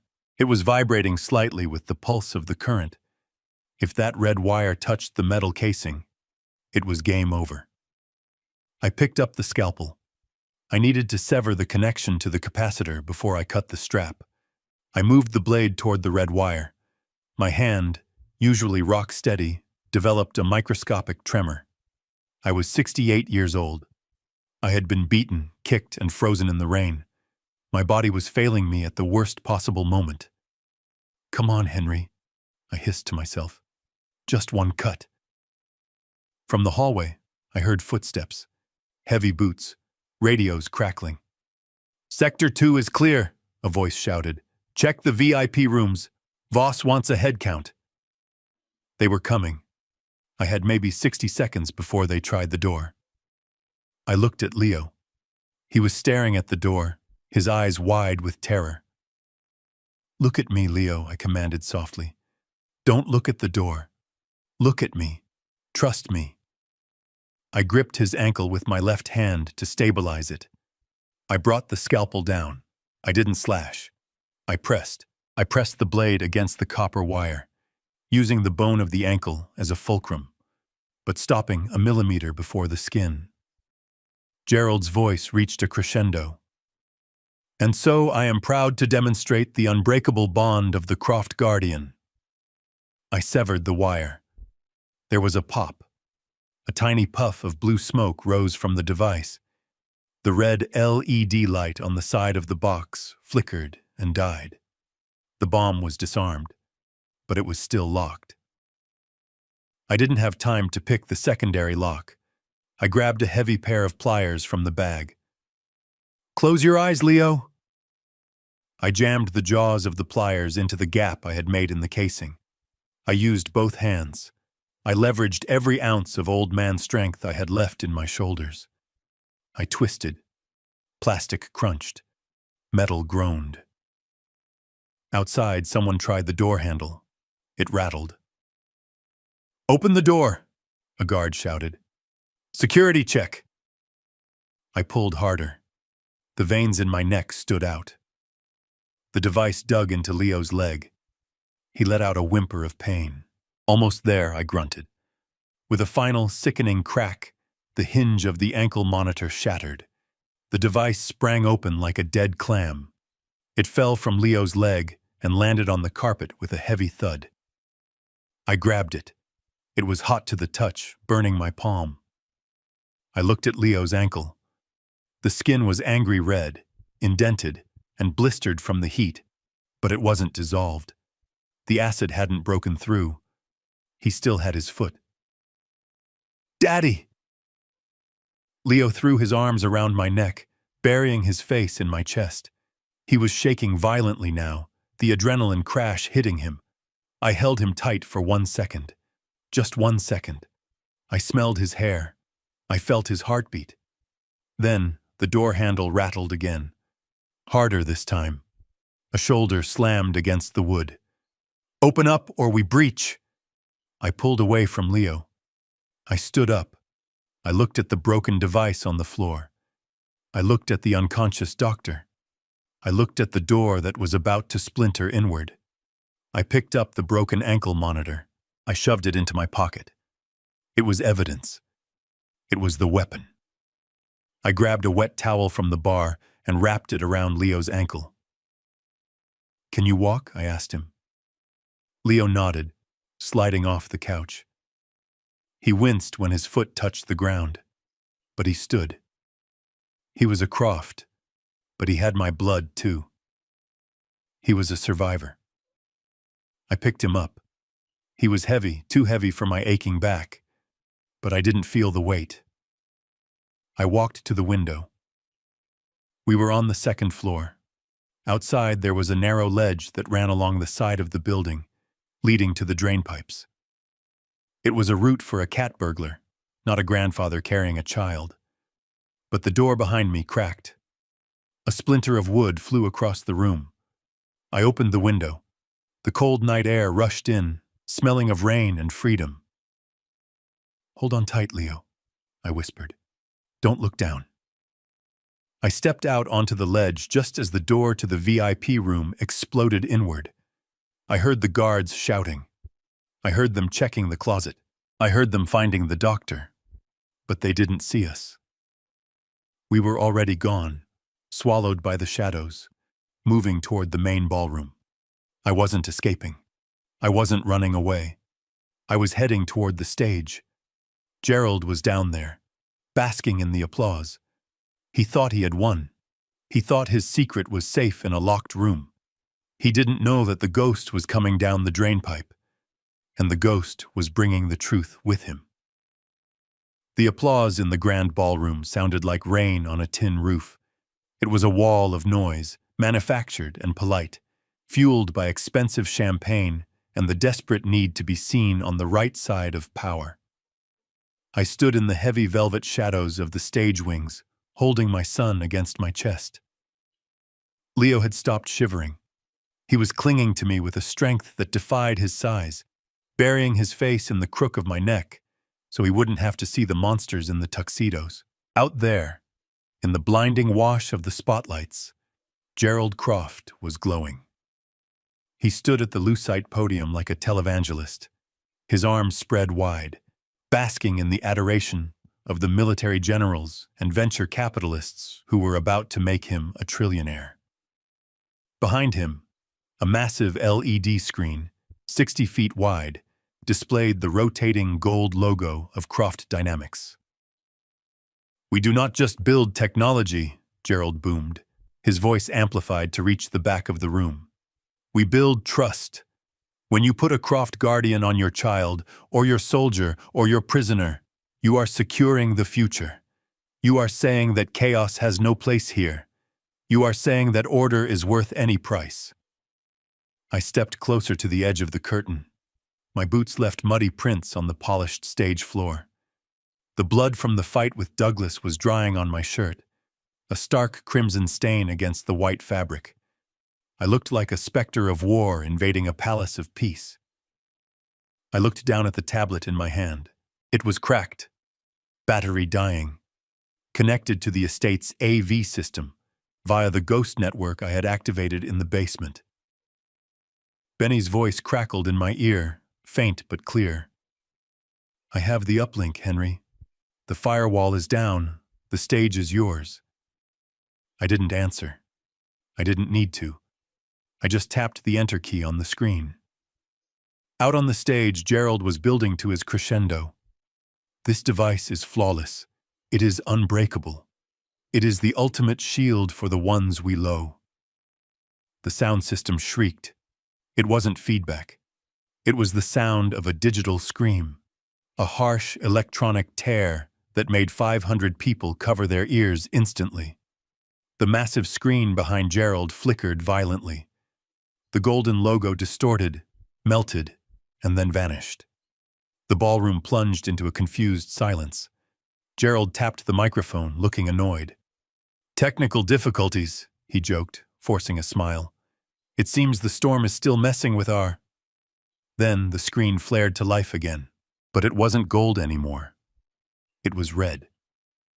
Giant scrolling lines of code appeared, moving so fast they blurred.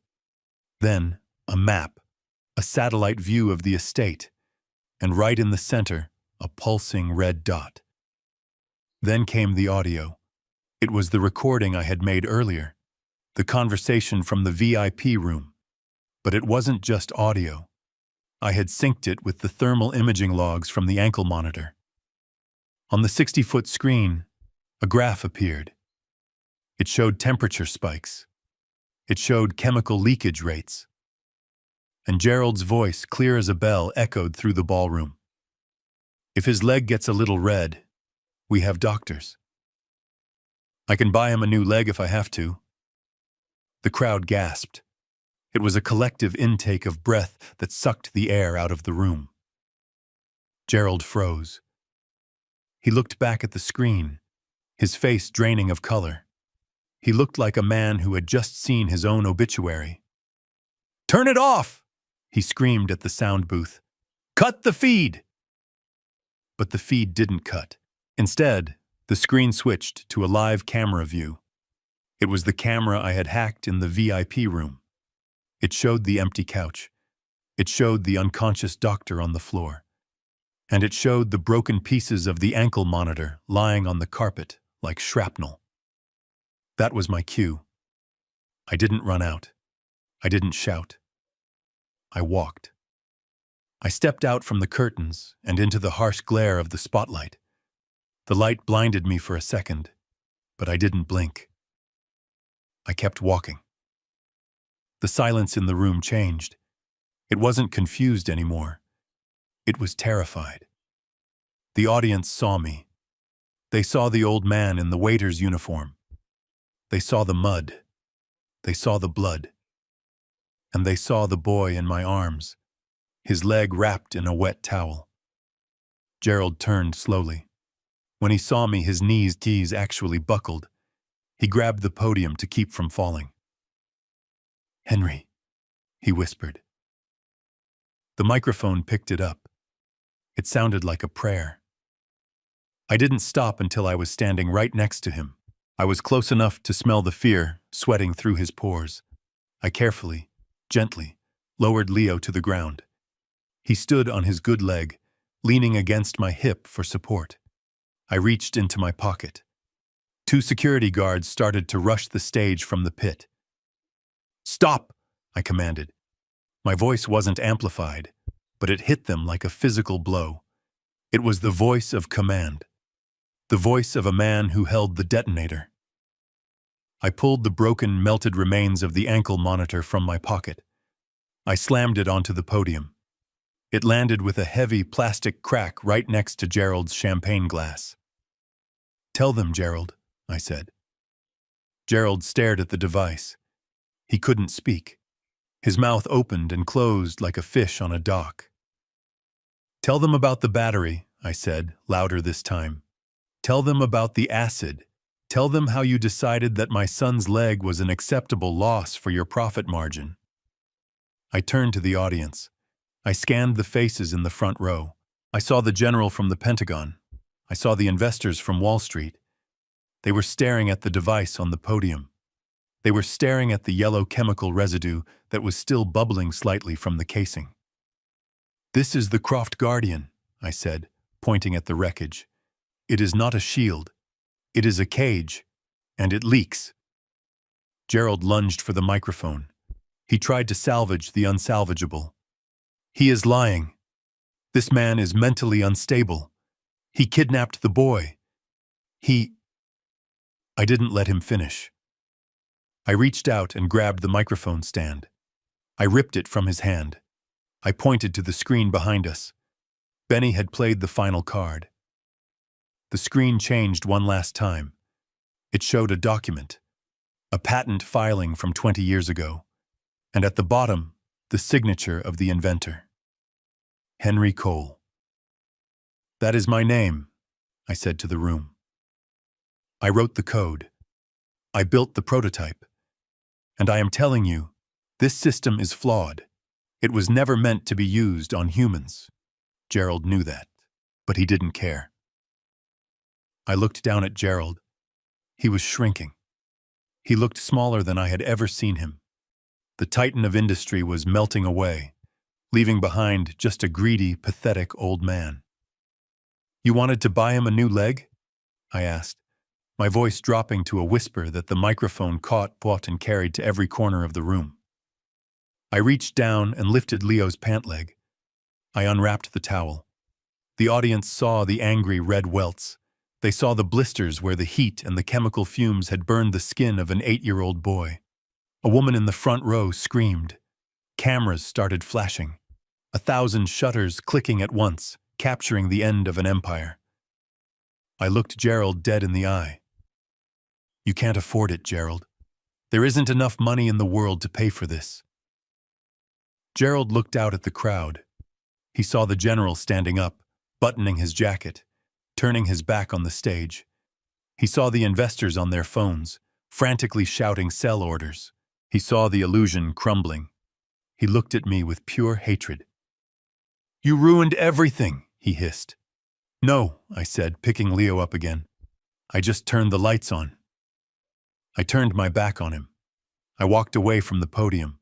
I walked toward the stairs at the front of the stage. Security didn't stop me. They stepped aside. The crowd parted. They looked at me with awe. They looked at me like I was something dangerous and holy. I wasn't a waiter. I wasn't a watchmaker. I was a father. And as I walked down the aisle, the heavy oak doors at the back of the room burst open. But it wasn't more private security. It was the FBI. Blue windbreakers, badges, guns drawn. Benny had timed it perfectly. I stopped halfway down the aisle. I turned Leo's head so he wouldn't see his grandfather being thrown to the ground. I felt a hand on my shoulder. I looked up. It was an agent. He looked young, serious. "Mr. Cole?" he asked. I nodded. "We'll take it from here, sir." I looked back at the stage one last time. Gerald was in handcuffs. He was shouting, spitting, blaming everyone but himself. But no one was listening. The screen behind him had gone black. I looked down at Leo. "Let's go home, kiddo," I said. Leo buried his face in my shoulder. "Is the game over, Dad?" he asked. I stepped out into the cool night air, leaving the chaos behind me. "Yeah, Leo, we won." I did not leave the ballroom immediately. I couldn't. There is a specific kind of gravity that holds you in place when a mountain begins to crumble, and Gerald Croft was a mountain. I stood by the heavy oak doors, shielding Leo's eyes from the flashing strobe lights of the cameras, but I kept my own eyes wide open. I needed to witness this. I needed to etch this moment into my memory so that on the nights when the nightmares came back, I would have a weapon to fight them with. The FBI agents were moving through the crowd like blue sharks in a sea of tuxedos, but they weren't the ones inflicting the real damage. The real damage was happening on the 60-foot screen behind the stage. Benny was not done. He had one last slide in his chamber, one final piece of data that would hurt Gerald more than any prison sentence. In my earpiece, Benny's voice was buzzing with a dark, manic energy. "Watch this, Henry. Watch the money burn." The screen flickered. The image of the patent and the broken ankle monitor vanished. In its place, a live financial ticker appeared. It was the Bloomberg terminal feed for Croft Dynamics. The stock symbol, CRFT, was displayed in massive, bold letters. For a second, the line on the graph was flat, a plateau of high value where Gerald had lived comfortably for decades. Then, the market algorithms caught up with the reality of what had just happened. The algorithm heard the word leak. It heard the word acid. It heard the word fraud. The line didn't just dip. It fell off a cliff. It was a vertical drop of red ink that looked like a wound opening up on the screen. I watched the numbers tumble. $300 a share.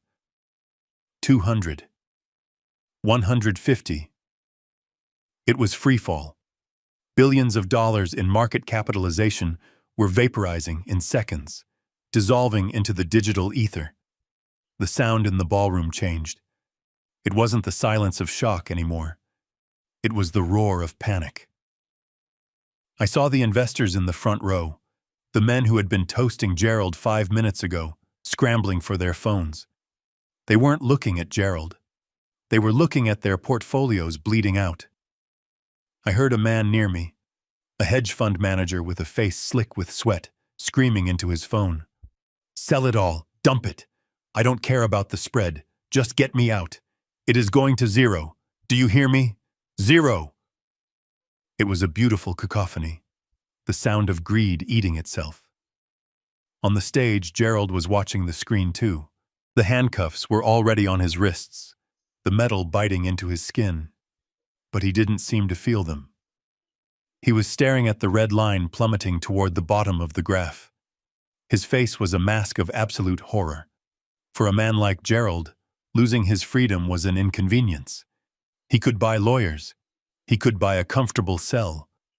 But losing his wealth? Losing his score? That was death.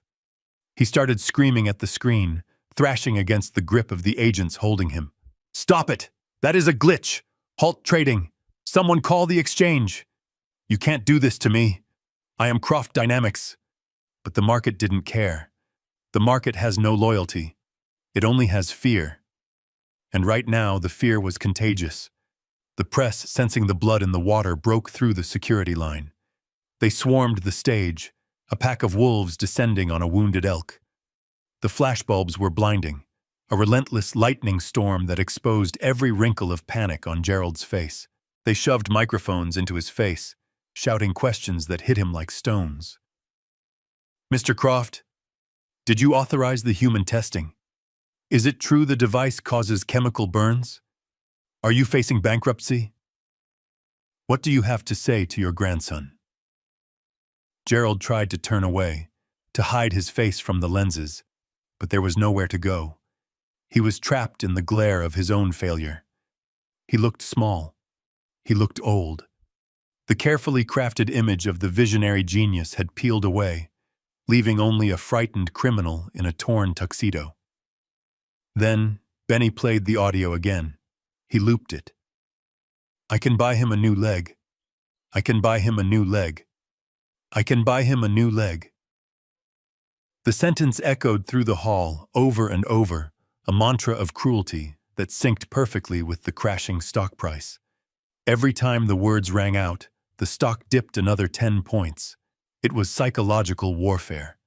It was Benny conducting a symphony of destruction. I felt a tug on my jacket. I looked down. Leo was watching me, his eyes wide. "Why is Grandpa screaming?" he asked. "Because he is losing the game, Leo," I said softly. "He bet everything on a lie, and the lie just broke." I looked back at the stage. Douglas was being led out from the wings by 2 other agents. He wasn't screaming. He was weeping. His head hung low, his tactical vest looking ridiculous now. He locked eyes with me for a brief second across the chaotic room. I didn't smile. I didn't gloat. I just nodded. It was a promise kept. The lead FBI agent, a woman with a sharp face and no-nonsense eyes, stepped up to Gerald. She didn't shout. She just leaned in close, but in the sudden lull between the screams of the reporters, her voice carried. "Gerald Croft, you are under arrest for securities fraud, conspiracy to commit assault, and child endangerment. You have the right to remain silent." "I suggest you use it, Gerald," I whispered to myself. But Gerald couldn't stay silent. As they began to drag him off the stage, hauling him toward the exit where I stood, he saw me. He saw the way the other guests were parting around me, giving me a wide berth of respect. He saw that I was still standing while he was falling. He stopped fighting the agents. He just stared at me with eyes that were black holes of hate. "You are nothing, Henry," he spat, spittle flying from his lips. "You are a broke watchmaker. You think this changes anything? I will be out on bail by morning. I will bury you in lawsuits until your grandchildren are paying my legal fees." I didn't step back. I stepped forward. I closed the distance until there was only a foot of air between us. The agents paused, sensing the weight of the moment. They let it happen. I leaned in close so only he could hear me over the din of the dying empire. "You don't get it, Gerald," I said. "I didn't do this to get rich. I didn't do this to win a lawsuit. I did this to show the world who you really are." I pointed to the screen where the stock price had just hit single digits. "You aren't a billionaire anymore, Gerald. You are just a bad investment." Gerald's face crumbled. The fight went out of him. He slumped in the agent's grip, a puppet whose strings had been cut. "Get him out of here," the agent ordered. They dragged him past me. He didn't look back. He kept his eyes on the floor, on the mud I had tracked in, on the reality that was rising up to swallow him. The press followed him out, a chaotic river of cameras and shouting, leaving the ballroom strangely empty. The guests who remained stood in shell-shocked clusters, whispering, holding their drinks like life rafts. They looked at me, then looked away, afraid that if they made eye contact, the truth might come for them next. I took a deep breath. The air in the room still smelled of expensive perfume, but underneath, there was the sharp, clean scent of ozone. The storm had passed. I looked at the big screen one last time. The ticker had stopped moving. Trading had been halted. Croft Dynamics was frozen in time, a monument to hubris. Benny's voice came through the earpiece, tired but satisfied. "It is done, Henry. The board is wiped clean." "Thank you, Benny," I said. "Hot dogs are on me for life," he replied. I disconnected the earpiece. I put the tablet in my pocket. I adjusted the towel on Leo's leg. "Ready to go?" I asked him. Leo nodded. "Can we get ice cream?" I laughed. It was a rusty sound, something I hadn't used in a long time. "Yeah, kiddo. We can get anything you want." I pushed open the heavy doors and walked out into the night. The rain had stopped. The clouds were breaking apart, revealing a moon that looked bright and clean. Behind me, the kingdom of Gerald Croft lay in ruins, destroyed not by an army, but by a father who simply refused to look away. The truth is a funny thing. It doesn't need to shout. It just needs to be seen. And tonight, the whole world had seen it. The breakdown of a dynasty does not happen in silence. It happens with the sound of steel clicking against steel. The ballroom was no longer a place of celebration. It was a containment zone. The FBI agents moved through the confused crowd of socialites and investors with the efficiency of a machine that had been waiting a long time to be switched on. They didn't scream. They didn't run. They simply advanced, a blue tide washing away the golden sandcastle Gerald Croft had built. I stood near the exit, Leo's hand gripping mine. I didn't want to leave just yet. I needed to see it. I needed to see the invincibility stripped away from them, layer by layer, until there was nothing left but two frightened men facing the consequences of their own arrogance. Douglas was the first to fall. I watched as two agents cornered him near the dessert table. The man who had worn a tactical vest and held a gun to my chest less than an hour ago was now trying to blend into the crowd. He had shed the vest, throwing it under a table, trying to look like just another guest. But the agents had his face.